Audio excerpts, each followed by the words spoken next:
Hello student, good morning to all. આપણે છેલ્લે offline મળ્યા ત્યારે આપણે કોમ્બિનેશનલ સર્કિટ વિશે શીખ્યા. આજે આપણે એ જ ચેપ્ટરનો બીજો ટોપિક સિક્વન્શિયલ સર્કિટ વિશે ભણશું. સિક્વન્શિયલ સર્કિટનું એક એક્ઝામ્પલ છે flip flop. Most important topic છે એક્ઝામની દ્રષ્ટિએ પણ. ફ્લિપ ફ્લોપ એટલે શું થાય કે ફ્લિપ ફ્લોપ એટલે કે એક મેમરી યુનિટ જેમાં એક બીટ ઇન્ફોર્મેશન સ્ટોર થાય. એક્ઝામમાં એક માર્કમાં પ્રશ્ન પણ પૂછાય છે કે ફ્લિપ ફ્લોપ કેટલા બીટ ઇન્ફોર્મેશન સ્ટોર કરે, તો યાદ રાખો ફ્લિપ ફ્લોપ એક બીટ ઇન્ફોર્મેશન સ્ટોર કરે. બીટ એટલે કાં તો 0 અને કાં તો 1. સેકન્ડ પોઈન્ટ જો તો ફ્લિપ ફ્લોપ કન્ટેન આઈધર 0 ઓર 1. કાં તો 0 સ્ટોર કરશે કાં તો 1 સ્ટોર કરશે for long period of time. ઘણા ટાઈમ માટે, થોડા ટાઈમ માટે એક બીટ ઇન્ફોર્મેશન સ્ટોર કરશે. It is also known as bistable multivibrator. એને સેકન્ડ નેમ એનું છે બાયસ્ટેબલ મલ્ટીવાઇબ્રેટર.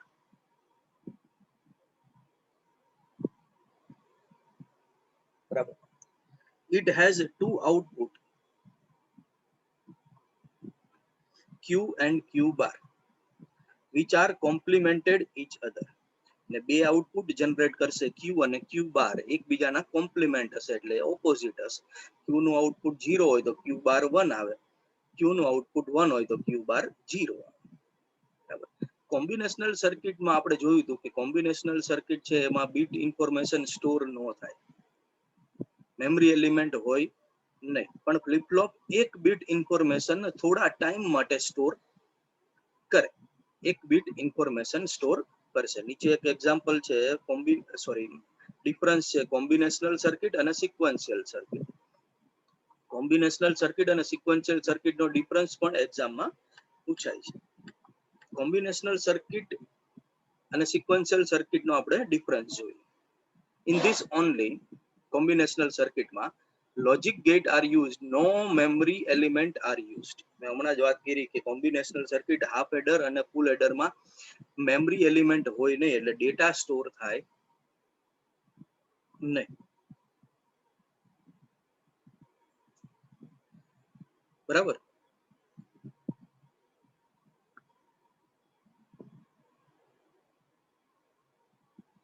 સિક્વન્શિયલ સર્કિટમાં in this circuit memory element use with addition with gate. બરાબર. આમાં મેમરી એલિમેન્ટ સિક્વન્શિયલ સર્કિટમાં ફ્લિપ ફ્લોપમાં હોય એટલે એક બીટ ઇન્ફોર્મેશન સ્ટોર કરે. સેકન્ડ પોઈન્ટ જોઈએ, output at any instant depend only on the input condition at that instance. Output at any instant, કોઈ પણ સેકન્ડે આઉટપુટ આવે, ડિપેન્ડ હોય છે ઇનપુટ કન્ડિશન ઉપર. જે આઉટપુટ આવે કોમ્બિનેશનલ સર્કિટમાં ઇનપુટ ઉપરથી at a time output generate કરી દેશે. ક્યાંય ડેટા સ્ટોર નહીં કરે, ઇનપુટ ઉપરથી આઉટપુટ આપશે. જ્યારે સિક્વન્શિયલ સર્કિટમાં output is dependent on the input condition or any prior level condition. A input ઉપર પણ આધાર રાખે છે અને આગળની કોઈ કન્ડિશન ઉપર પણ આધાર રાખે છે કોમ્બિનેશનલ અને સિક્વન્શિયલ સર્કિટમાં. Combinational circuit output is available almost at the instant the input is applied. જેવું ઇન્સ્ટન્ટ તમે ઇનપુટ આપો ભેગું જ આઉટપુટ જનરેટ કરી દેશે. જ્યારે સિક્વન્શિયલ સર્કિટમાં શું થાય, output come some time delay after input is given.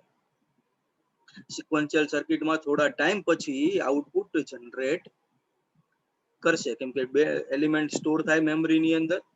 Store થયા પછી એ આપણને આઉટપુટ આપશે. બરાબર. ઇન્સ્ટન્ટ આઉટપુટ આપશે નહીં, 1 સેકન્ડ પછી, 2 સેકન્ડ પછી કેવી રીતે આઉટપુટ જનરેટ કરશે. નેક્સ્ટ પોઈન્ટ જોઈએ આપણે.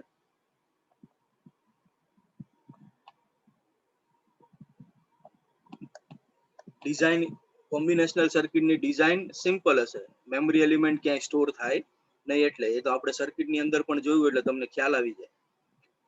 જ્યારે સિક્વન્શિયલ સર્કિટમાં design is difficult due to memory element. જે અત્યારે આપણે ફ્લિપ ફ્લોપના બધાના એક્ઝામ્પલ જોશું એટલે એમાં સર્કિટ થોડીક ડિફિકલ્ટ હશે સમજવામાં, દોરવામાં. કોમ્બિનેશનલ સર્કિટ ની અંદર મોર હાર્ડવેર રિક્વાયર્ડ, એમાં કોમ્બિનેશનલ સર્કિટમાં વધારે હાર્ડવેર ની જરૂર પડશે. સિક્વન્શિયલ સર્કિટમાં લેસ હાર્ડવેર રિક્વાયર્ડ, ઓછા હાર્ડવેર ની જરૂર પડશે. બરાબર. કોમ્બિનેશનલ સર્કિટ છે એ કોસ્ટલી હોય, સિક્વન્શિયલ સર્કિટ છે એ ચીપ હોય. વધારે હાર્ડવેર ની જરૂર પડે એટલે ઓબ્વિયસલી કોસ્ટલી હોય, અને આમાં સિક્વન્શિયલ સર્કિટમાં લેસ હાર્ડવેર ની જરૂર પડશે એટલે ઓબ્વિયસલી ચીપ હશે. હાર્ડવેર ઓછા હોય એટલે સસ્તું પડે. બરાબર. હવે આપણે ટોટલ 5 પ્રકારના થોડુંક એક રિવિઝન કરી લઈએ. ફ્લિપ ફ્લોપ શું છે? Flip flop memory unit store 1 bit information. ખાસ યાદ રાખો, 1 બીટ ઇન્ફોર્મેશન સ્ટોર કરે, કાં તો 0 ને કાં તો 1. કોમ્બિનેશનલ સર્કિટ અને સિક્વન્શિયલ સર્કિટ નો ડિફરન્સ શું થાય? કે કોમ્બિનેશનલ સર્કિટમાં મેમરી એલિમેન્ટ હોય ને ક્યાંય ડેટા સ્ટોર કરે ને, સિક્વન્શિયલ સર્કિટમાં ડેટા સ્ટોર કરે. કોમ્બિનેશનલ સર્કિટમાં ઇનપુટ ઉપરથી આઉટપુટ તરત આપી દેશે. સિક્વન્શિયલ સર્કિટ ઇનપુટ અને પ્રાયર લેવલની કન્ડિશન, આગળની કન્ડિશન ઉપર ડિપેન્ડેન્ટ હોય. બરાબર. કોમ્બિનેશનલ સર્કિટમાં ઇન્સ્ટન્ટ આઉટપુટ આપે કેમ કે ડેટા ક્યાંય સ્ટોર કરે નહીં. સિક્વન્શિયલ સર્કિટમાં ડેટા સ્ટોર કરે એટલે ડીલે થાય આઉટપુટ. ક્યાંક સ્ટોર કરે, ઇનપુટ આવે, સ્ટોર કરે ને પછી આઉટપુટ જનરેટ કરે. કોમ્બિનેશનલ સર્કિટની ડિઝાઇન કેવી હશે? સિમ્પલ. જ્યારે સિક્વન્શિયલ સર્કિટની ડિઝાઇન થોડીક ડિફિકલ્ટ હશે. પણ કોમ્બિનેશનલ સર્કિટમાં વધારે હાર્ડવેરની જરૂર પડશે, સિક્વન્શિયલ સર્કિટમાં લેસ હાર્ડવેરની જરૂર પડશે. કોમ્બિનેશનલ સર્કિટ કોસ્ટલી હશે અને આ ચીપ હશે.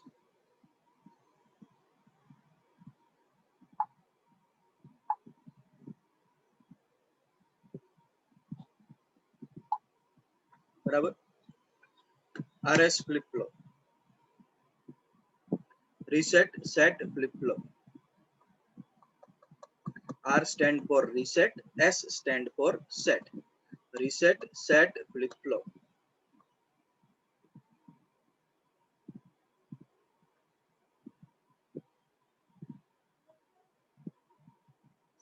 બરાબર. RS ફ્લિપ ફ્લોપ ઇનપુટમાં 3 ઇનપુટ હોય, S સેટ, R રીસેટ અને ત્રીજું ઇનપુટ હોય ક્લોક. અને 2 આઉટપુટ હોય, Q અને Q બાર. 3 ઇનપુટ રીસેટ, સેટ અને ક્લોક. બરાબર. R રીસેટ, S સેટ અને ત્રીજું ક્લોક. ક્લોક શું છે? તો clock input is high, then output changes in response to R and S. Clock input always high હોવું જોઈએ.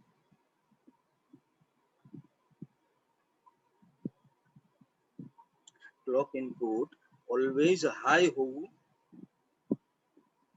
જોઈએ. તો જે નવું ઇનપુટ જે R અને S આપો એ પ્રમાણે ચેન્જીસ કરીને આપશે. ક્લોક ઇનપુટ જો 0 હોય, હાઈ એટલે 1, જો 0 હોય તો એ R અને S પ્રમાણે ચેન્જીસ કરીને નવું આઉટપુટ જનરેટ કરશે નહીં. રિમેમ્બર, R અને S, RS flip flop, reset set flip flop માં 3 ઇનપુટ R, S અને ક્લોક. 2 આઉટપુટ Q અને Q બાર. જો ક્લોક ઇનપુટ ની વેલ્યુ હંમેશા હાઈ ઇનપુટ હોવું જોઈએ. ક્લોક એક પાવર જેવું કામ કરે. હાઈ ઇનપુટ હોય તો જે નવા ઇનપુટ પ્રમાણે નવું આઉટપુટ જનરેટ કરે. પણ જો ક્લોક ઇનપુટ 0 હશે તો એ નવા ઇનપુટ પ્રમાણે નવું આઉટપુટ આવશે નહીં. If the clock input is 0, the input become ineffective. જો ક્લોક ઇનપુટ 0 હોય તો ઇનપુટ ineffective થઈ જાય. No changes of state can take place. નવું આઉટપુટ જનરેટ કરશે નહીં. આ બ્લોક ડાયાગ્રામ સર્કિટ ડ્રો કરતા પહેલા આ પ્રમાણે આપણી સર્કિટ આવશે, જેમાં આટલા ઇનપુટ અને આટલા આઉટપુટ હશે. તો 3 ઇનપુટ છે R, S અને ક્લોક, અને 2 આઉટપુટ છે Q અને Q બાર. ખાસ યાદ રાખો કે ક્લોક ઇનપુટ ઓલવેઝ 1 હોવું જોઈએ. તો જે RS નવા જે આપો એ પ્રમાણે નવા Q અને Q બાર આવે. જો ક્લોક ની વેલ્યુ 0 હોય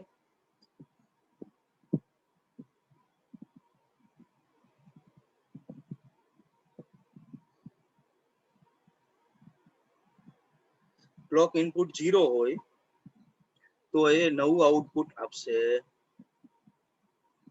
નહીં.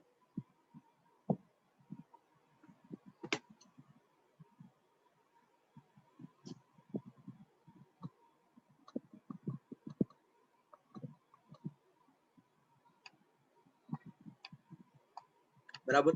હવે સર્કિટ જો અહીંયા નોટ એન્ડ ગેટ છે. રિમેમ્બર, યાદ કરાવવું.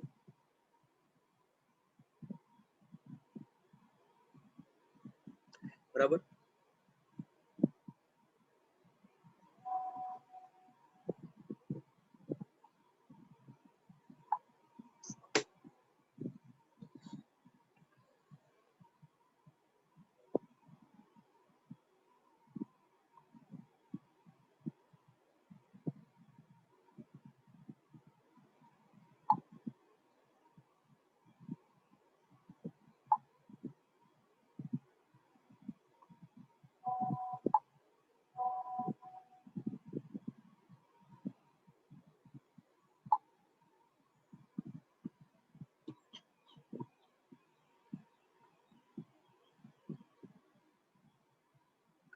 બરાબર.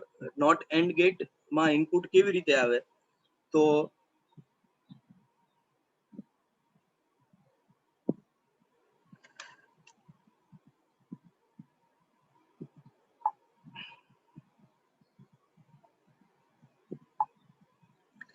નોટ એન્ડ ગેટ માં બે ઇનપુટ આપો, એનો ગુણાકાર થાય અને એનું ઓપોઝિટ આવે. નોટ એન્ડ ગેટ માં બે ઇનપુટ, એનો ગુણાકાર અને એનું ઓપોઝિટ. એટલે અહીંયા એસ તમે આપો અને ક્લોક ઇનપુટ તો 1 હોવો જ જોઈએ. ક્લોક ઇનપુટ 1 અને એસ 1 હોય તો 1 અને 1 નો ગુણાકાર એટલે 1 અને એનું ઓપોઝિટ 0 આવે. હવે જો કે અહીંયા આર અને એસ ફ્લિપ ફ્લોપમાં તમે આઉટપુટ આપો છે. અહીંયા આર અને એસ બે ઇનપુટ છે એટલે એની ટોટલ 4 કન્ડિશન થાય.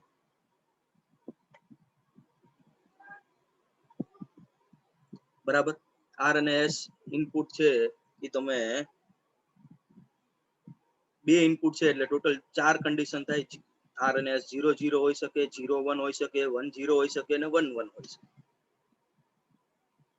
જો આર અને એસ 0 0 હોય તો આઉટપુટ નેક્સ્ટ સેકન્ડે ક્યુ પ્લસ ટી પ્લસ ક્યુ બ્રેકેટમાં ટી પ્લસ 1 એટલે ટી એટલે ટાઈમ પ્લસ 1 નેક્સ્ટ સેકન્ડે જો આર અને એસ ની વેલ્યુ 0 0 હોય તો નો ચેન્જ કન્ડિશન જવાબમાં આવે.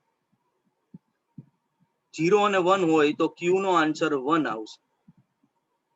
1 અને 0 હોય તો ક્યુ નો આન્સર 0 આવશે. અને 1 1 હોય તો ઇનડિટર્મિનેટ આવશે. ઇનડિટર્મિનેટ એટલે અયોગ્ય આન્સર. એટલે ક્યુ ઇનડિટર્મિનેટમાં શું થાય? ક્યુ અને ક્યુ બાર નો જવાબ સરખો આવે પણ તે એકબીજાની ઓપોઝિટ આવવો જોઈએ.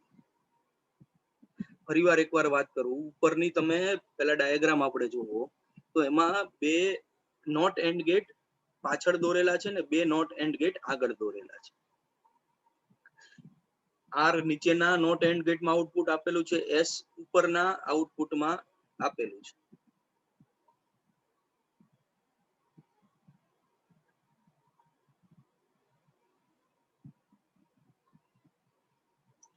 બરાબર. હવે નોટ એન્ડ ગેટ નું આઉટપુટ આગળના નોટ એન્ડ ગેટમાં જાય, નીચેના નોટ એન્ડ ગેટ નું આઉટપુટ ઉપરના નોટ એન્ડ ગેટમાં જાય. બરાબર. હવે ક્યુ નું આઉટપુટ, ક્યુ નું જે આઉટપુટ આવે નીચેના નોટ એન્ડ ગેટમાં પાસ થાય છે અને ક્યુ બાર નું આઉટપુટ જે આવે ઉપરના નોટ એન્ડ ગેટમાં પાસ થાય છે. આ રીતે સર્કિટ તમારે ડ્રો કરવાની છે. હવે આઉટપુટ શું આવે એ બ્લોક ડાયાગ્રામ પ્રમાણે જોઈએ તો આર અને એસ ની વેલ્યુ 0 0 હોય તો નો ચેન્જ આવે. 0 અને 1 હોય તો આઉટપુટ નેક્સ્ટ સેકન્ડે 1 આવે. જો આર અને એસ ની વેલ્યુ 1 અને 0 હોય તો નેક્સ્ટ સેકન્ડે જવાબ 0 આવે. જો બેની વેલ્યુ 1 1 હોય તો ઇનડિટર્મિનેટ આન્સર આવે.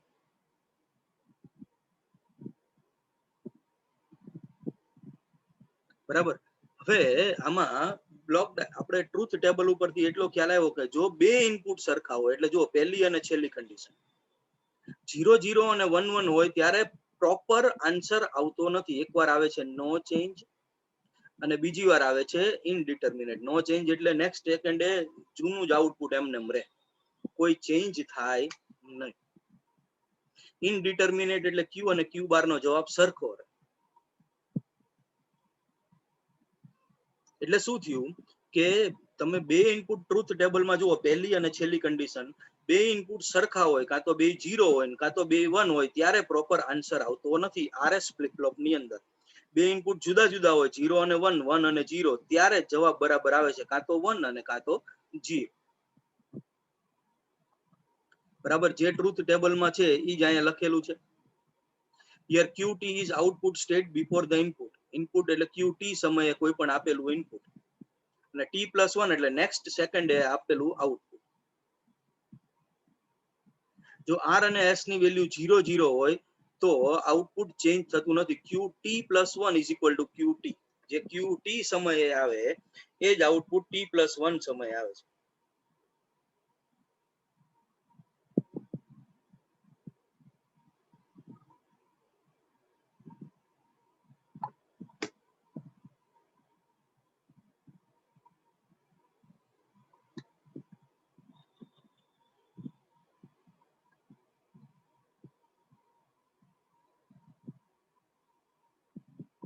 બરાબર. પછી નેક્સ્ટ જોઈએ, જો R ની વેલ્યુ 0 અને S ની વેલ્યુ 1 હોય તો આન્સર 1 આવે. નેક્સ્ટ પોઈન્ટમાં જો કે R ની વેલ્યુ 1 અને S ની વેલ્યુ 0 હોય તો આન્સર 0 આવે. અને જો બે R અને S 1 1 હોય તો આઉટપુટ Q અને Q બાર નું 1 1 આવે છે. બે સરખા, બે એકબીજાના કોમ્પ્લિમેન્ટ હોવા જોઈએ, જે નથી. Q અને Q બાર, Q0 હોય તો Q બાર 1, અને Q1 Q0 હોય તો Q બાર 1, Q1 હોય તો Q બાર 0. પણ બે નો આન્સર શું આવે? 1.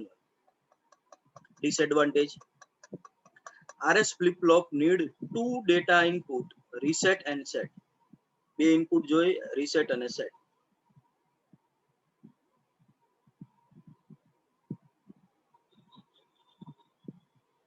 બરાબર. In many application it is difficult to drive a flip flop with 2 input signal. એટલે ઘણી એપ્લિકેશનમાં બે ઇનપુટ આપણે આપવા પડે, એટલે એ થોડુંક ડિફિકલ્ટ થઈ જાય. બીજું કે if R and S is high, it produce indeterminate condition. then SR flip flop difficult to manage. બે ઇનપુટ 1 હોય ત્યારે ડિફિકલ્ટ થઈ જાય મેનેજ કરવું.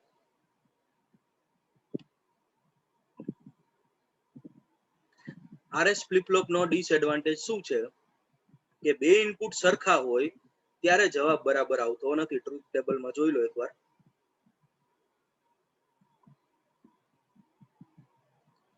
0 0 હોય તો નો ચેન્જ, અને 1 1 હોય ત્યારે ઇનડિટર્મિનેટ સ્ટેટ આન્સર આવે. તો આ જે RS ફ્લિપ ફ્લોપ નો ડિસએડવાન્ટેજ છે એ સોલ્વ કરવાનું કામ કર્યું D flip flop. Next flip flop આપણે જોઈએ ડી ફ્લિપ ફ્લોપ, જેનું નામ છે ડીલે ફ્લિપ ફ્લોપ અથવા તો ડેટા ફ્લિપ ફ્લોપ પણ કહેવાય.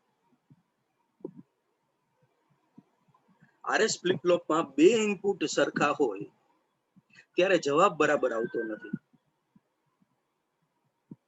તો ઈ સોલ્યુશન કોણે કર્યું? ડી ફ્લિપ ફ્લોપે. ડી ફ્લિપ ફ્લોપે શું કર્યું કે એમાં એક જ ઇનપુટ આપવાનું, બે ઇનપુટ જ નહીં આપવાનું. જોઈએ આગળ એટલે તમને ખ્યાલ આવશે. In D type flip flop there is one input called D input. એક જ input D input in addition to clock input, અને એક clock input આપવાનું. જે ક્લોક ઓલવેઝ હાઈ હોવું જોઈએ તો જે નવા ઇનપુટ પ્રમાણે નવું આઉટપુટ જનરેટ કરશે.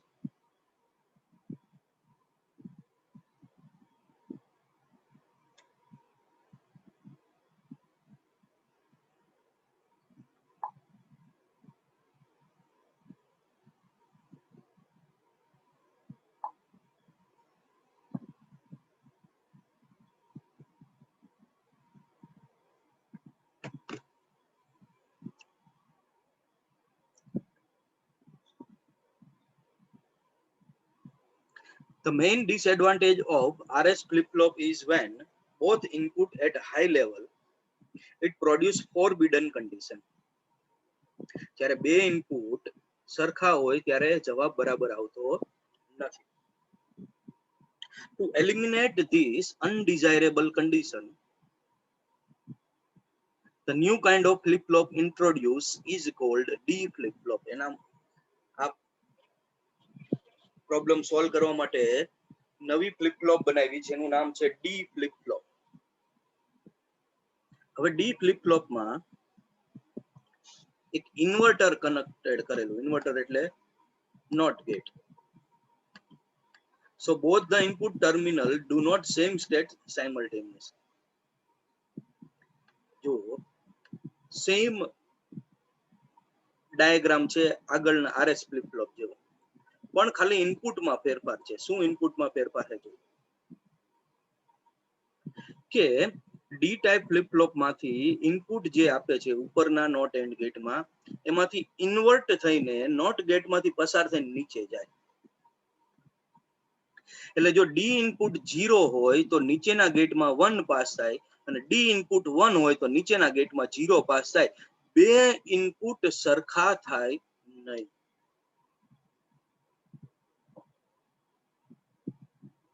RS ફ્લિપ-ફ્લોપ નો મોટામાં મોટો ડિસએડવાન્ટેજ કે બે ઇનપુટ સરખા થાય તો જવાબ બરાબર આવતો નથી. આમાં એ પ્રોબ્લેમ જ સોલ્વ થઈ ગયો. ઉપર ડી 0 હોય તો નીચે 1 થાય, કેમ કે નોટ ગેટ માંથી પસાર થઈને નીચે આવે છે. ધ્યાનથી ઇનપુટ બાજુ જો. અને ઉપર ડી 1 હોય તો નીચે 0 આવે, ડી 0 હોય તો નીચે 1 આવે.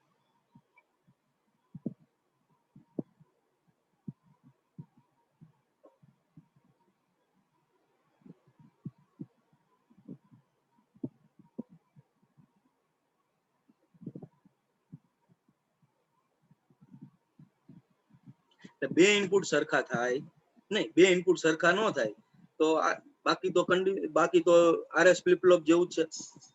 એટલે ઉપર 0 હોય તો નીચે 1, તો 0 1 માં RS માં જે જવાબ આવતો એ જવાબ આવે. ડી ની વેલ્યુ 1 હોય તો નીચે 0 આવે, એટલે 1 0 માં જે પ્રમાણે જવાબ આવતો એ જવાબ આવે. બે ઇનપુટ સરખા થાય ને એટલે જવાબમાં કઈ પ્રોબ્લેમ થશે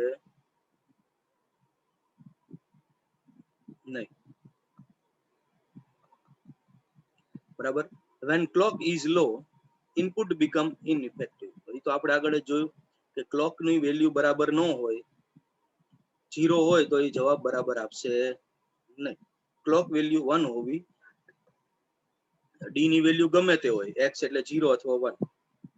ક્લોક ની વેલ્યુ 0 હોય એટલે એ બરાબર જવાબ આવશે. ક્લોક ની વેલ્યુ 1 1 હોય, ડી ની વેલ્યુ 0 હોય તો જવાબ 0, અને 1 વેલ્યુ હોય તો 1 આવે. ડી ની વેલ્યુ 0 હોય તો જવાબ 0 આવશે, 1 હોય તો 1 આવે. એટલે નવો પ્રોબ્લેમ. જે ઇનપુટ હોય એ જ આઉટપુટ આવે. When clock input is high, that time D is equal to 0. The next state will be 0. Also when D equal to 1, and next state will be 1. RS flip-flop માં બે input સરખા હોય જવાબ બરાબર નથી આવતો. ડી ટાઈપ ફ્લિપ-ફ્લોપ માં બે ઇનપુટ અલગ અલગ કર્યા, પ્રોબ્લેમ સોલ્વ કર્યો.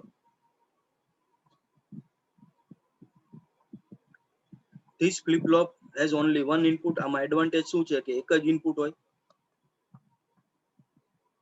પણ ડિસએડવાન્ટેજ શું થયો? in D flip-flop does not have no change condition.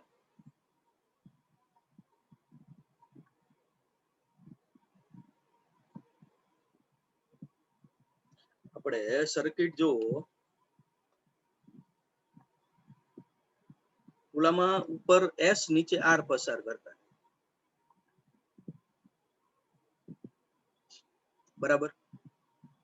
આમાં ડી નીચે નોટ ગેટ માંથી બીજો ઇનપુટ આપ્યો, એટલે ઉપર 0 હોય તો નીચે 1 આવે. એટલે ઓલા RS માં 0 1 નો જે જવાબ આવે એ જ જવાબ આવે આમાં. અને અહીંયા D1 હોય તો નીચે 0 પાસ થાય, એટલે 1 0 નો જે RS ફ્લિપ-ફ્લોપ માં જવાબ હતો એ જ જવાબ આમાં આવે. અને બે ઇનપુટ જુદા જુદા હોય ત્યારે RS ફ્લિપ-ફ્લોપ માં બરાબર જ જવાબ આવતો હતો. બે ઇનપુટ સરખા થવા દેશે નહીં, સરખા નહીં થવા દે એટલે પ્રોબ્લેમ નહીં થાય. પણ નવો પ્રશ્ન આવ્યો કે બે ઇનપુટ સરખા નો હોય પણ D0 હોય તો જવાબ 0 આવે, D1 હોય તો જવાબ 1 આવે.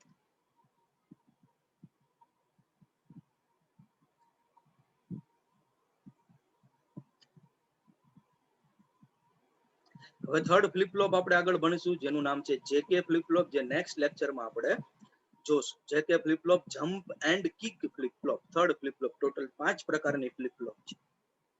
RS reset set, D data flip flop, ત્રીજું JK jump and kick flip flop, ચોથું T flip flop toggle flip flop, અને પાંચમું માસ્ટર સ્લેવ ફ્લિપ ફ્લોપ. આ નેક્સ્ટ લેક્ચરમાં આપણે બાકીની 3 ફ્લિપ ફ્લોપ ભણશું. હોપ તમને આ લેક્ચરમાં ખ્યાલ આવ્યો હશે. Thank you.